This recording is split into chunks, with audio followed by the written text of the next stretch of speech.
Well, welcome back to Allison Customs Project Car TV. I want to thank everybody for having just waited for me. It's been a long process. I think I mentioned before that we were doing a remodel on part of our house so we could move some family members in. They are now moved in, although the remodel is not 100% yet. We're getting so close. I think probably the end of this week we'll be there. The good news is, for me, most of the work is done. I still have a few days here and there that I'll have to throw in to finish things up, but I'm finally getting close. Where that leaves us is back to the Scout, and I have not touched it until just a little while ago since the last video, so the last Scout video. So I still need to finish weld a bunch of stuff. I got out here a little while ago, got out my oscillating tool and started cleaning off some of the undercoating. For those of you who've never cleaned this off or tried to figure out a good way to do it, as long as it's not really thick and soft, I found that an oscillating tool with just a variety of blades does as good as anything out there. I've tried heating it with a torch and scraping it with paint scrapers and all that kind of stuff, and all of them will eventually get the job done. But for the most part, I found that this is probably the easiest. One, it's not a lot of labor on your part. On the Scout here, I don't know when it was undercoated, whether it was a dealer thing or factory, or if my grandfather did it sometime in the years after that. But it didn't really adhere to the paint very well. So for the most part, it's just chipping and flaking off. It's just getting underneath it to start getting it, and this vibrating tool, oscillating tool, does that. What I'm doing is I kind of did that for a little while. About 20 minutes is all you want to hang on to that damn thing, and then I'm gonna drag my welder out and start tacking some more of this together, slowly getting this finished up. In the meantime, I was kind of wanting to go ahead and build the roll bar because I need to weld some plates to the bottom of the floor out here. But I need to know where they go, and I really don't want to take the top off until I'm basically already back on the frame. And that's just because the top right now is helping hold everything kind of square and straight.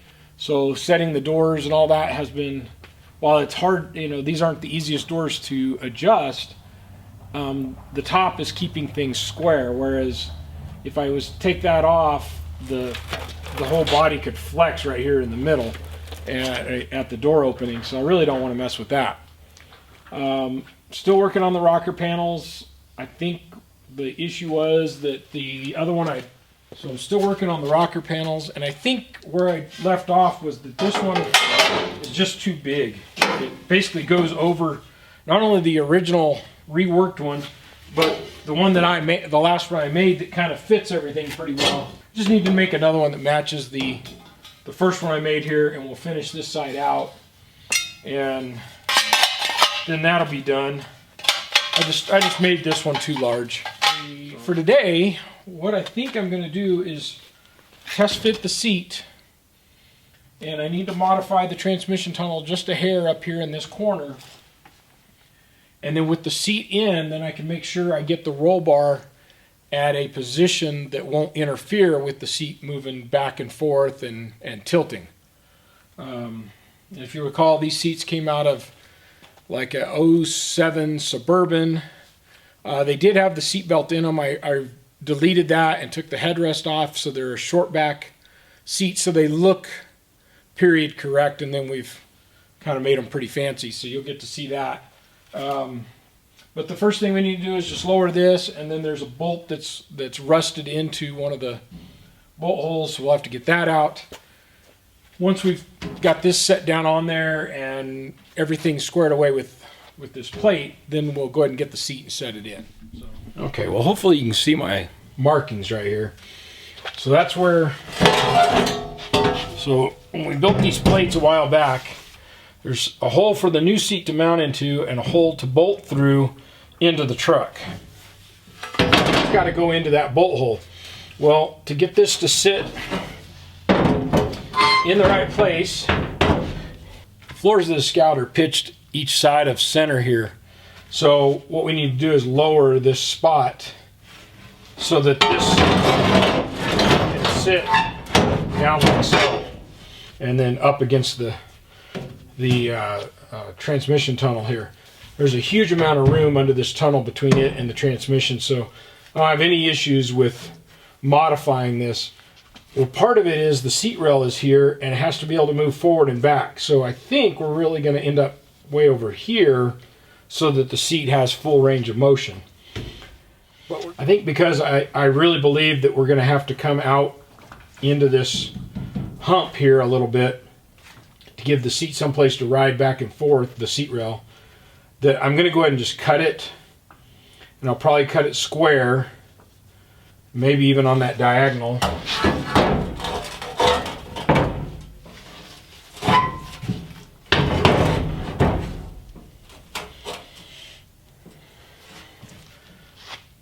It's got to come inside that diagonal. So I'm going to go ahead and cut it. I'll cut up this side and up this way, and then we'll lay that flat to where this will bolt in, and then we'll go ahead and set the seat in there. The other problem is we have back here we have a bolt that is rusted completely into the hole. So we're going to have to get that one out, and then probably weld a new nut in underneath as well, so that we have some strength, or a place to bolt this plate to, because it's designed to bolt into the original holes. Looky there. It's actually turning.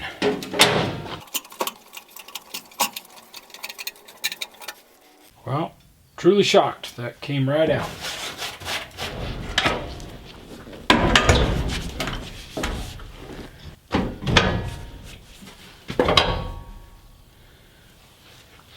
Yeah, it looks like we're not only are we going to have to come forward, actually we may get away with just putting a slight dent in this thing, but we've got to go that way into the transmission tunnel, at least an inch. Alright, so let me take this back out and we'll get... So the seat rail is hitting over here, because when I built these I did push the seat in towards the middle of the truck a little bit so it would clear here really well, which is also why I'm worried about a roll bar. I don't want to get too far forward or back. I want as close to the seat as you can get it, but I don't want it so close that the seat can't pivot. So we're going to take, like I said, I need about an inch. So I think I'm actually just going to come all the way up to this line, try and draw a straight line over here or something. See if I can figure that out real quick with a piece of tape. Alright, what we've got right now is the seat all the way back, and I'm probably 8 to 10 inches from being able to touch the floorboard at the the toe kick part, or the toe board part where it curves up. And the seat with it in this position, the seat is as far back as it can go here. Probably should actually be a little bit further forward. Something like that, which is a little uncomfortable even, for me. So let's move the seat forward some, and then we can tilt it back.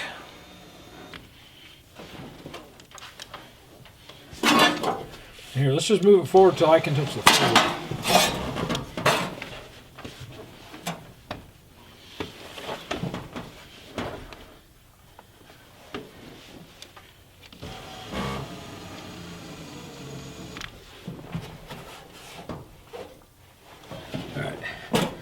I'm just now getting to where I can touch the floorboard. And I mean just touch it. So we're going to need to notch a little bit more of the tunnel to allow the seat to come further any farther forward.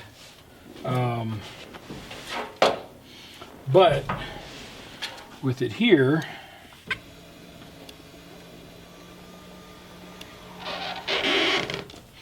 that's as far as it leans back. I don't think that'll be ever... I mean, I don't plan on taking long trips in this, so I don't think that's going to be an issue.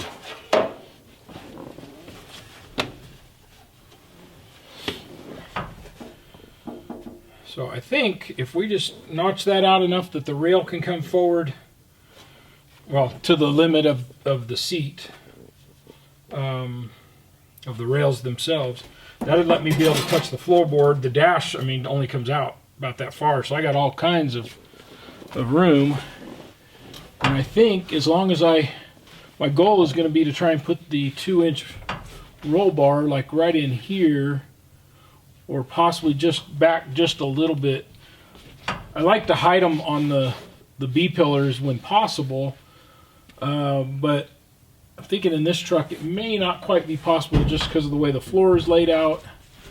But now that I have a good idea of what we've got for the seat, I'll go ahead and notch that out the rest of the way. So what we have is I need to take out yet another inch right here. That's what this side is.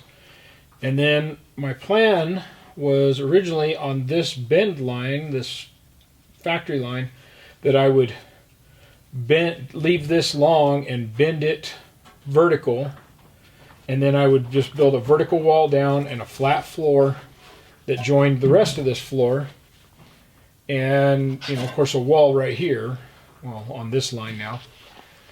But I've decided I want this to be a little shorter, so I'm going to go ahead and trim it to there, and then I'm going to split this body line that comes through here so that as this rolls in, I can get it to, these would buckle otherwise, so I just need to cut it. I'll have to put a relief cut in it. Then, because unless you lift the seat all the way up, which for me doesn't actually put my head into the ceiling, but I am uncomfortably high, it doesn't feel normal. So unless you do that, you can't bring the seat all the way forward because the side of the cushion is rubbing on the transmission tunnel here. So I need to make a relief in this to allow the seat cushion to come forward all the way. And what I'm going to do there is I'm going to follow this curve and then cut vertically here, cut this line here, which matches this line. It just needs to be from this point lower. So what I've got is essentially a line like that. But anyway, I need this spot, the seat clears just fine. Once it gets up into here, it starts rubbing and then it's lifting the seat. Kind of a pain in the butt. I didn't expect that much, and I could raise the platform, but I'd have to raise the platform, that far. And then if you did raise the seat, you would be crammed all the way into the ceiling. So I'm trying to make this to where anybody can ride in it, not just somebody, 5'9" and shorter. All right, well, it's the next day, and you can see here I got everything cut out. Plenty of room. The seat moves forward and back completely. I tested it a couple times. And then I went about making this box that will fill from this point over to this point and all the way inside there. You can see it follows the shape of the floor. And I don't like it. What I'm afraid is, as much room as there really is under here, we're starting to, with taking up this much space, we're starting to eat up a lot of that room that we had. And I really don't think I want to do that, take up that much space under there in one big section, when all of that isn't really needed for the majority of stuff to happen here. So I think I'm gonna use the same bottom pattern. So I'd made a pattern of the floor and how far back everything needed to go to make it square, and that's how I came up with this. I think I'm gonna make this in a couple extra steps. And my thinking is that I'll go back a little ways, and then up, and then back a little ways, and up, and then back a little ways, and up. So instead of, I was going to do it in 2 steps, this one would go here, and I needed to trim this area so that it matched this flange, but I was going to do it in 2 steps. I was going to do one and then a second one up here where the cushion rides back and forth. And I think I'm going to do it in 3 steps so that it's just a little shallower as early as it can be, so that we're saving as much of that room under the tunnel as possible. So I've taken this down to this, which goes about 1.25 inches less deep into the transmission tunnel. And then I marked on the backside here to match this. I got under the truck and kind of marked the details there. And then we'll trim all of that off. And once we have that, and make sure it fits really well, and basically I've just carried the floor height straight up, so this is up against it. But once I have all this trimmed off, I can then turn that into steel, and I'll make one out of the 18 gauge, and we'll get it tacked in, and then we'll come back and make our next shelf. As you can see, we got the new one bent up, and it fits pretty close. But what I want to do now is make it fit just about as close to perfect as I can. So anywhere we've got a little overlap, we're going to take this scribe, and basically it's right here in this corner. Take this scribe, and we're going to scribe a line here, and then we'll take our sander and sand that line back off till it fits as close to perfect as we can get it, and then we'll throw a couple tack welds in here.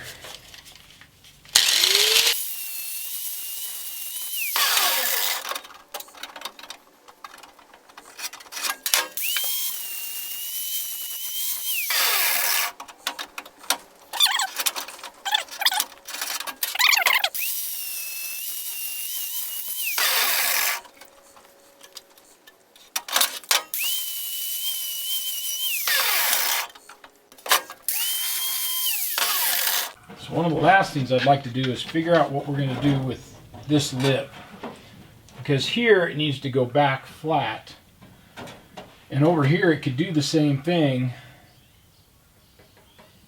and that might be just the better thing, is to, from that point to this point over here,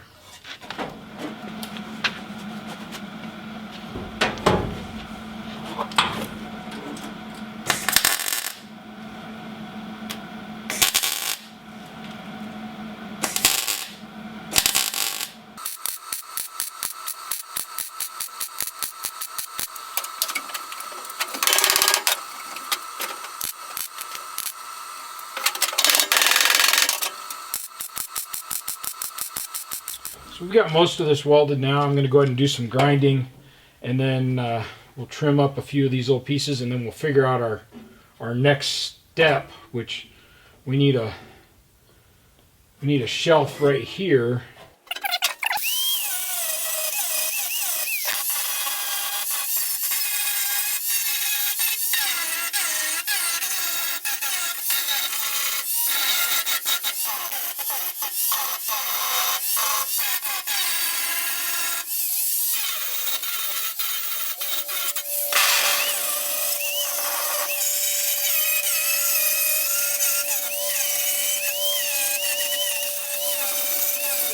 So here's level 2, if you will, and this will kind of get a bend so that we don't lose all of the shape here.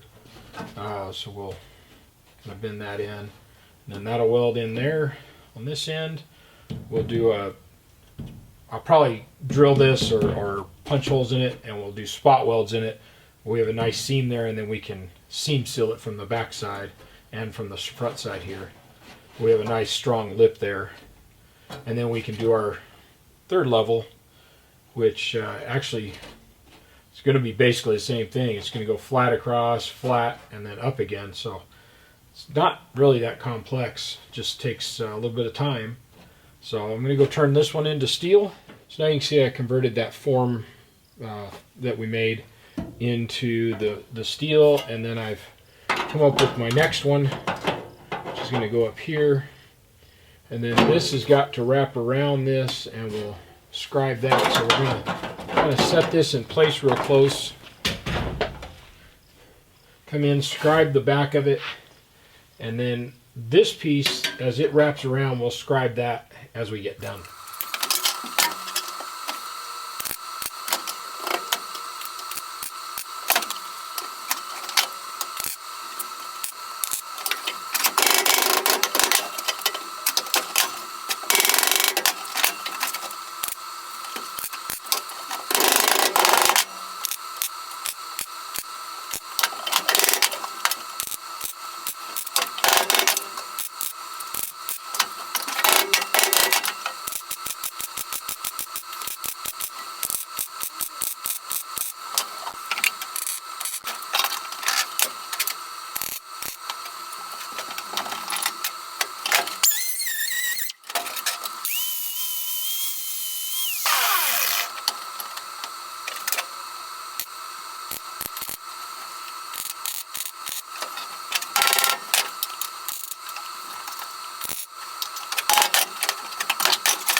well, you can see where I'm going with it.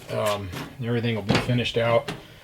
And then I have to get under the bottom of the truck and just where this flange is, tap that into place, put a few tack welds on it. That'll get body seam sealer, so it's not too big a deal, but we don't want to have a place for moisture to get into and then start rusting again. So with all of this done, we will test fit the seat one more time, and then we'll get back to what this project was supposed to be about, which was building a roll bar. I do have to do the driver's side, probably almost identical, but at least this cleared everything so that we've taken up as little of the transmission tunnel as possible, so shouldn't have any problem with transfer case and exhaust and all that kind of stuff. So that's what we were trying to get to. So now the seat can come all the way forward. My feet will actually touch the floorboard.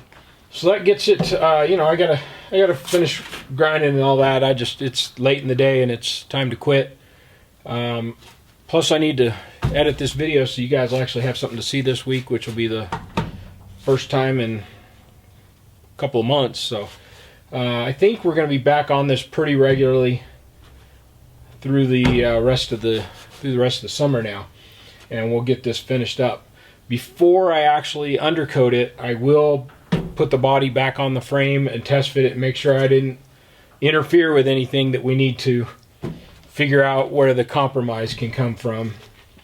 But I think we're pretty good shape here. I've measured the frame with the engine and transfer case and everything in it a couple times, and it looks like, by my measurements, everything's going to clear pretty well. It's hard to get a datum point, so you're working off of body mounts and other things that are fixed locations trying to get distances, but I'm pretty sure we're going to be all covered now. Well, thanks for coming along for this week's episode of Project Creep.